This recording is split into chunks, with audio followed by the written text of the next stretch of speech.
Mad Rockweek's Serial, Chapter 15, The Gray Man's Lair. The armored vehicles arrived like blunt instruments.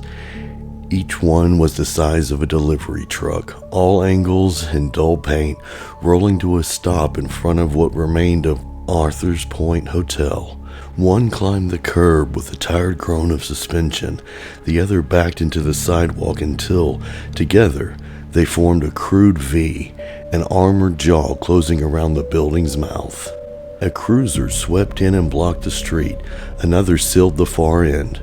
Overhead, a helicopter circled lazily, its spotlight cutting pale arcs through the morning haze like it was stirring something that preferred to stay asleep. The armored doors swung open. 10 SWAT officers spilled out and assembled with mechanical precision. Identical armor, identical rifles, identical posture. It was choreography honed by repetition, violence made orderly. Detective Lawson Lerner and Officer John Ruetet stepped down from the second vehicle a beat later. They wore Kevlar, but standing amongst the others, they might as well have been wearing street clothes. Boards were ripped from the front door in under a minute. Nails screamed, wood cracked. The team flowed inside. John hesitated at the threshold. The hotel rose 6 stories above him, its windows dark and glassless, like a skull with the eyes picked clean. An excitement he'd felt on the ride over drained away, replaced by a tight, animal fear. He glanced at Lerner, who was fumbling with the expensive digital camera hanging from his neck, thumbs clumsy as he adjusted the settings. The last of the team disappeared inside.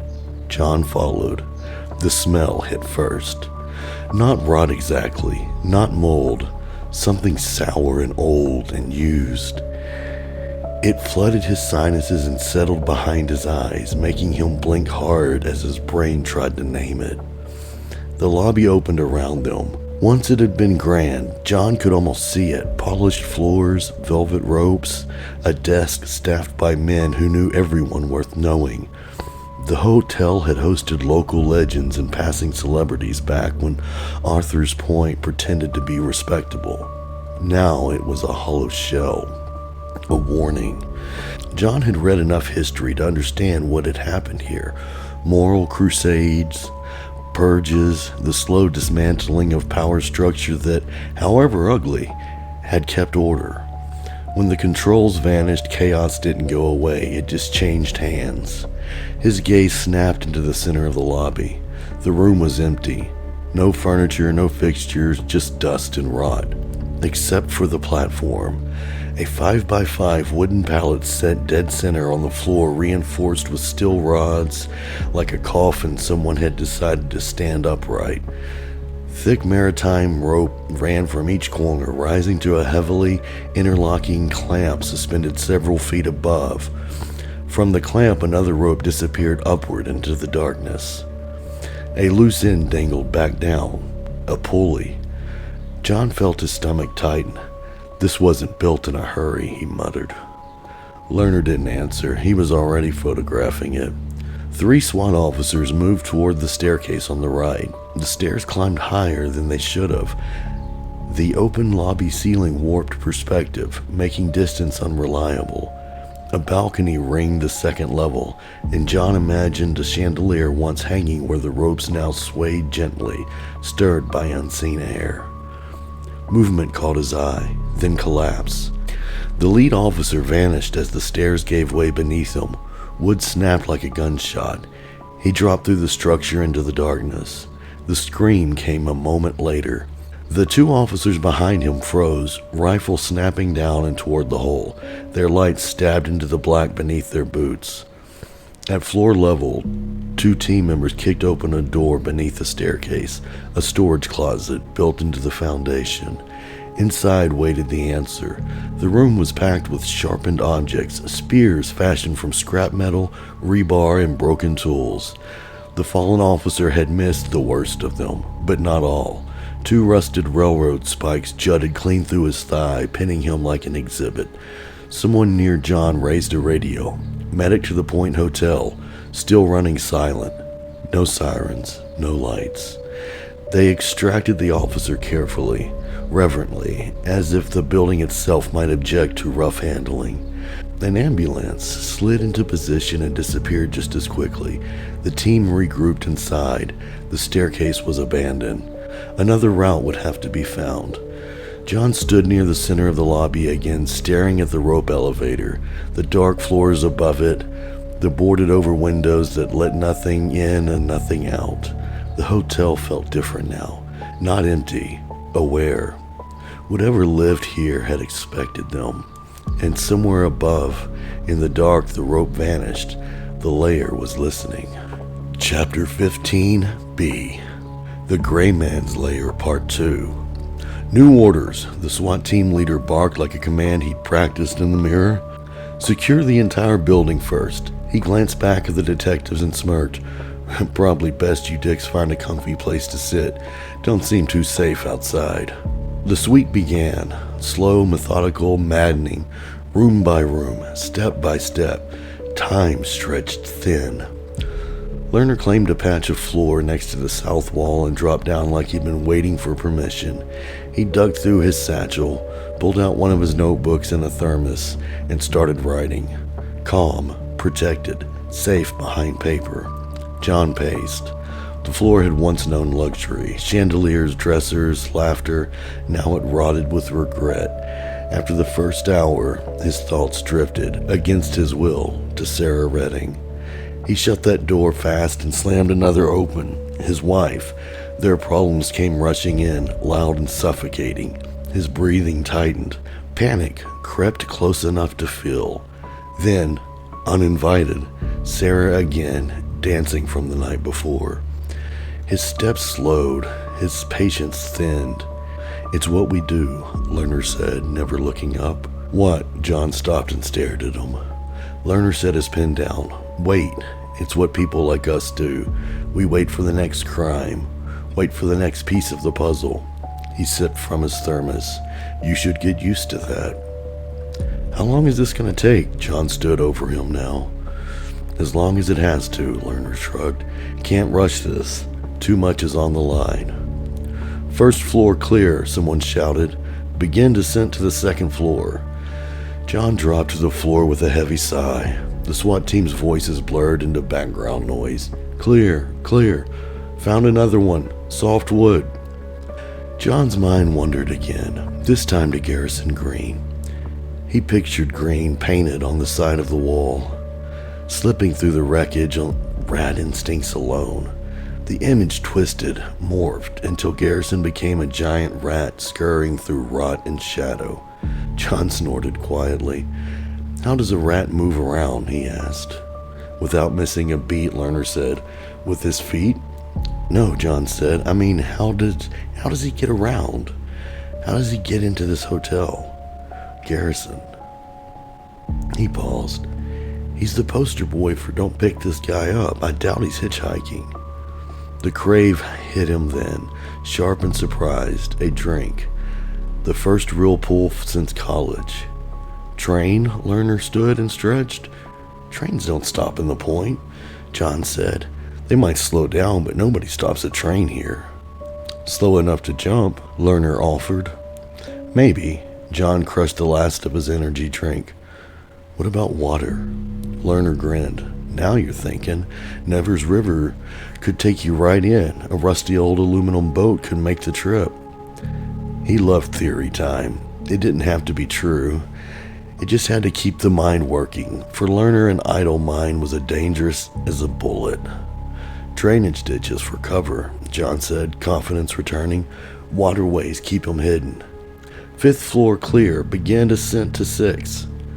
They prepared in silence, each in his own way. The last hour vanished.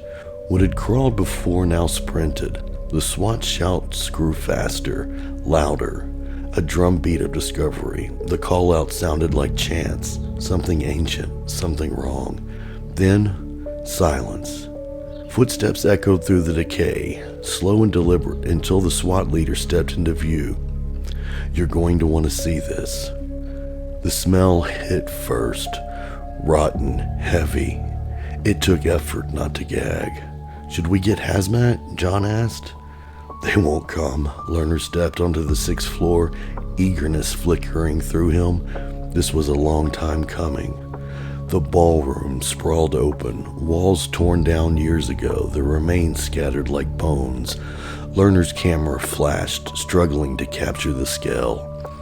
At the center sat a makeshift brick fire pit. A metal barrel rested on top. Directly above it, a hole in the roof let in the dying sun. The light made it feel sacred. Wrongly sacred. Lerner crossed the room fast. He already knew.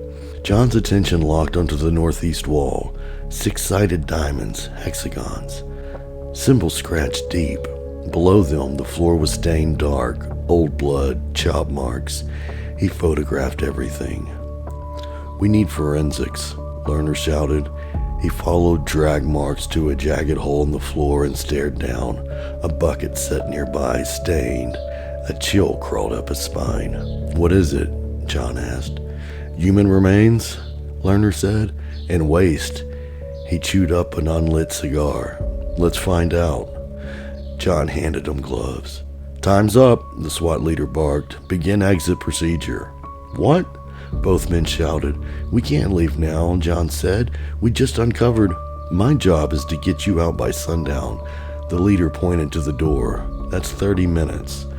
They called Mayor Moore's office. Forensics would come in the morning. When John finally reached his empty house, he showered until the water turned cold. He didn't care. John slept hard. He dreamed of the hotel, smoke pouring from the roof, boarded windows glowing, screams echoing through the empty streets, and Sarah Redding dancing. Chapter 16, Firestarter. The thunder of a passing train tore John out of sleep. The sound was immense, metal scraping on metal, the earth itself shaking in protest. He lurched upright, heart already sprinting, breath caught halfway between a gasp and a scream. He didn't remember walking to the underpass, didn't remember leaving the house. Hell, he didn't remember anything after lying down. The rumble continued relentless, and there was no train. The tracks beneath the overpass were empty. How did I get here? Sweat soaked him. His skull vibrated as if the sound were coming from inside his head now, the phantom weight of it rattling his thoughts loose. The rails below felt wrong, too quiet, too patient, like madness waiting its turn. Then it hit him. John wasn't under the underpass. He bolted upright in his living room couch, the cushions sliding beneath him. His phone buzzed violently under the pillow, rattling against the fabric like something alive and angry. He stared at the screen through a haze of panic. Detective Lerner. The clock above the television read 5:57 a.m. His body ached, the deep sour ache of a night that hadn't rested him at all. He answered the phone without speaking. It's burning, John. Lerner's voice was stripped bare, disgust layered over disappointment, stretched thin by exhaustion. Questions exploded in John's mind. Why? Who? When? But never what. He already knew what. Hope tried to surface and failed. Reality slid in behind it, heavy and final. Bargaining followed, desperate, irrational, useless. Can we get the escort now? John said. He hated how sharp his voice sounded. Is there time? Lerner cut him off with a quiet sound, barely a word. More like surrender. We don't need the escort, he said. I'm already here. I'm here already. You should be too. The line went dead. Lerner stared at his phone for a long moment before lifting his eyes to the burning shell of the Author's Point Hotel. John didn't remember getting into his car, didn't remember turning the key or pulling into the road. He was already moving, already racing toward the point, heart pounding so loud it swallowed every other sound. Black smoke rose ahead of him, thick, ugly, visible long before the city limits. For a moment, even his heartbeat stopped. By the time he reached downtown, flames were clearly visible, licking the sky like something alive and hungry. Denial shoved him forward anyway, pushed him until the streets finally refused to let him pass. He parked several blocks away, trapped by the press of bodies. 200 people at least, more still coming. As he forced his way through them, something felt wrong, or maybe right, in a way he didn't yet understand. There was no shouting, no anger, no panic. He studied faces as he passed. Wide-eyed shock, tears, relief, not grief. Hands folded in prayer, even laughter, low and disbelieving. He reached the front of the crowd. Hands grabbed his shoulders. Instinct took over. John reached for his gun, but before he could draw it, the man pulled him into a fierce embrace. His nose filled with sharp, biting smell his brain refused to place. Then he looked down. Caden. The younger man stepped back, eyes red and shining, his whole body trembling, not from fear, but from release. "Thank you," Caden shouted, voice breaking. John stared at him, unmoored. "We didn't do this," he said, gesturing toward the firestorm consuming the hotel. "We didn't." Caden just smiled wider. "No," he said, nodding, "but you gave me the balls to do it myself." He hugged John again. This time the smell was unmistakable.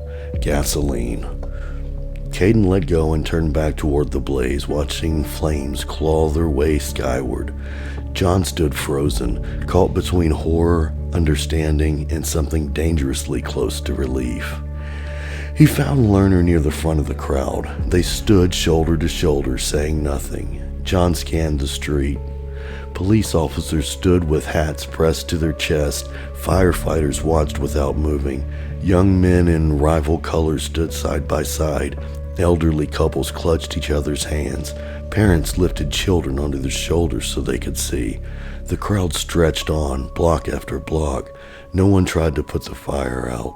People only shifted when the heat demanded it, just enough to stay safe. The silence crept into John's bones. They both understood. These people needed this. They needed to see hope burn, even if it came wrapped in smoke and ash. And one thing was certain, Garrison Green would never be safe in Author's Point again.